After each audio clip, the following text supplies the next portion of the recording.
Assalamualaikum warahmatullahi wabarakatuh.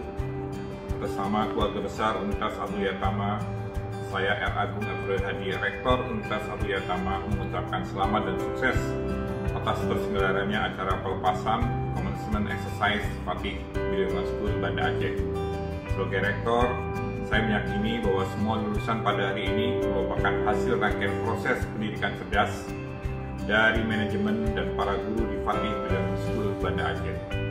Kepada para siswa yang mengikuti Commencement Exercise pada hari ini, saya titipkan dua pantun yang dapat direnungkan.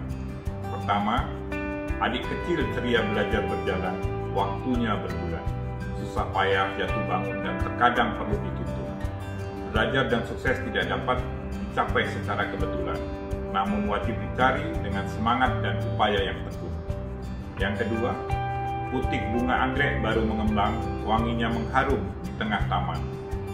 Erat perpaduan generasi bangsa berbilang, telaah pengetahuan dalam rumah ilmu dan budaya, mari bersama Abdul Yatama merangkai masa depan.